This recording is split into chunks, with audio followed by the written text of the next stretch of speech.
শুরু করিতেছি মহান সৃষ্টিকর্তার নামে, যিনি পরম করুণাময় এবং অত্যন্ত দয়ালু। এই বৈশ্বিক মহামারীতে দিনে রাতে যখন যেভাবে পারতেছি সেবার মানসিকতা নিয়ে আমরা সবাই কাজ করার চেষ্টা করতেছি। আমি শুধু কাজ করতেছি তা না, কত মানুষ কাজ করতেছে এটার একটা ছোট্ট নমুনা দেখাইতে চাই। আমি নিজে 95-এ মেট্রিক পাস করছি, কিন্তু আমাদের ওই ধরনের অত বড় গ্রুপ নাই। কিন্তু আশ্চর্য লাগতেছে যে আজকে যাদের জন্য আমি এই ভিডিওটি শেয়ার করতেছি, উৎসর্গ করতেছি, 2007 সালে যারা মেট্রিক পাস করছেন, এসএসসি পাস করছেন যারা, এইরকম প্রায় 1 লক্ষ মানুষের গ্রুপ আছে সারা বাংলাদেশের বিভিন্ন জায়গায়। এর একটা ফেসবুক গ্রুপ আছে, তারা বিভিন্ন উপজেলায় মানুষের সেবা দিয়ে যাচ্ছেন। আমি আমার হবিগঞ্জের চুনারঘাট উপজেলায় তারা চতুর্থ দাফে আজকে এইরকম 200 খাবার দেখেন, এমন জায়গায় এই খাবারগুলা নিয়ে আসছেন যে এই জায়গাটা হচ্ছে চারদিকে দেখেন চা বাগান, এখানে কোনো মানুষ নাই। ওনারা এখান থেকে ডিস্ট্রিবিউট করবেন বিভিন্ন জায়গায় জায়গায়, স্কুলে স্কুলে নিয়ে এই খাবারগুলা ডিস্ট্রিবিউট করবেন। আমার এত ভাল লাগছে যে দেখেন কি কি ভাবে মানুষ আরেকজনের সেবা করতে পারে। কেউ ব্যাচের নাম করে দিয়ে, কেউ গোষ্ঠীর নাম করে দিয়ে, কেউ দলের নাম করে দিয়ে। আসলে বাংলাদেশের মানুষের মাঝে মধ্যে প্রেম দেখলে আমার কাছে মনে হয় যে আমরা কি চাইলে বাংলাদেশটারে পরিবর্তন করে দিতে পারতাম না। এত প্রেম আমাদের মধ্যে আছে, তারপরও কেন আমরা এই কয়েকজন মানুষের দুর্নীতির কারণে দেশটারে আমরা একেবারে 12টা বাজাই দিচ্ছি। দেখেন এই করোনা আমাদের কিন্তু অনেক জিনিস শিখাচ্ছে যে কিভাবে মানুষের সেবা করতে হয়। আপনি আশ্চর্য হবেন, এক একটা ব্যাগ দেখেন, এরা এই যে বন্ধুর সাথে বন্ধুর পথ পাড়ি দিব হোক, এটা আমাদের শপথ। এর চেয়ে ভালো কথা একটা মানুষের জীবনে কি হইতে পারে।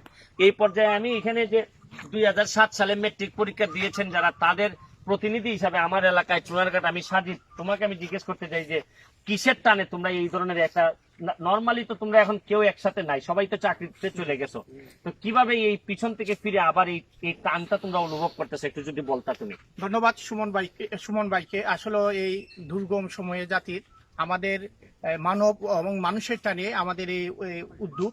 আমরা ইতিমধ্যে চারবার এইবার ঈদ খাদ্য সামগ্রী আমরা বিতরণ করছি। এর আগে ইফতার সামগ্রী, এর আগে খাদ্য সামগ্রী, বিভিন্ন সময় আমরা জনগণ, বিশেষ করে দিনমজুর আপমর যারা দিন কাজকর্ম করে তাদেরকে আমরা খাবার বিতরণ করে থাকি। এটা আমাদের 2007 এসএসসি ব্যাচ চুনারঘাট উপজেলা সকল শিক্ষার্থীর উদ্যোগে। বিশেষ করে আমি ধন্যবাদ জানাবো দেশের বাইরে যে বন্ধু বান্ধব আছেন, তারাই আমাদের বিশেষ করে তারা সহযোগিতা করতেছেন, বিদেশিরা। আমি আরেকটা জিনিস বলতে চাই যে দেশের যারা, তোমরা তো নাই 2007 সালে মেট্রিক পাস করছো, এরকম তো আরো বহু লোক এরকম মেট্রিক পাস করছে, 2008 সালে করছে, আমি 95-এ করছি। এদের উদ্দেশ্যে তোমাদের কিছু বলার আছে কিনা? আসলে দেশের এই দুর্গম সময়ে আর্থ মানবতার পিড়িতে যদি আমরা না দাঁড়াতে পারি, তাহলে আসলে দেশের মানুষ হিসাবে মনে হয় আমরা দুর্ভাগা। আল্লাহ একটা সময় দিয়ে দিয়েছেন যে দেশের মানুষের বা গরিব অসহায় মানুষের পিছনে কে দাঁড়ায় এটা দেখার জন্য। আমরা খুব ভাগ্যবান এই জন্য যে আমাদের চুনারঘাট উপজেলার বন্ধুরা মিলে জনগণের সেবা করতে পারতেছি, গরিব আর্থহীন মানবেতর মানুষের পাশে দাঁড়াতে পারতেছি। ধন্যবাদ সাজিদ। আমি আপনাদেরকে ভিডিওটা শেষ করার আগে একটা জায়গা দেখাইতে চাই। দেখেন আমার নিজের এলাকায় এমন একটা জায়গা, এখানে এত নীরব, কেউ নাই। দেখেন এই কেউ নাই এরকম একটা জায়গায় দাঁড়াইয়া বলতেছি যে পৃথিবী থেকে কে আগে বিদায় নিবে, কে পরে নিবে জানি না। আমাদের বেশিরভাগ লোকেরই হয়তো বিদায় নেওয়ার সময় এসে গেছে। আমরা হয়তো বয়স যাদের বেশি, তাদের সম্ভাবনা বেশি। আমি জানি না যে আমরা কতটুকু করোনার বিরুদ্ধে যুদ্ধ করে জয়ী হব। তবে একটা কথা বলতে চাই যে করোনা জানে আর নিক, কিন্তু করোনার পরে যেন আর কোনো জিনিস নিয়ে যেন এত চিৎকার করতে না হয়, এত কোনো কাঁদতে না হয়। করোনার চেয়েও যেন বড় বড় ভাইরাস আমাদেরকে, দুর্নীতির ভাইরাস, এই ধরনের অমানবিকতার ভাইরাস এবং ক্ষমতার অপব্যবহারের ভাইরাস, এইগুলা যেন আমাদেরকে আর ক্ষতি করতে না পারে। পরিশেষে আবারও এই ভিডিও থেকে বিদায় নেওয়ার আগে 2007 সালে যারা এসএসসি পাস করেছেন তাদের অগ্রজ হিসাবে, তাদের বড় ভাই হিসাবে 95-এ আমি মেট্রিক পাস করি।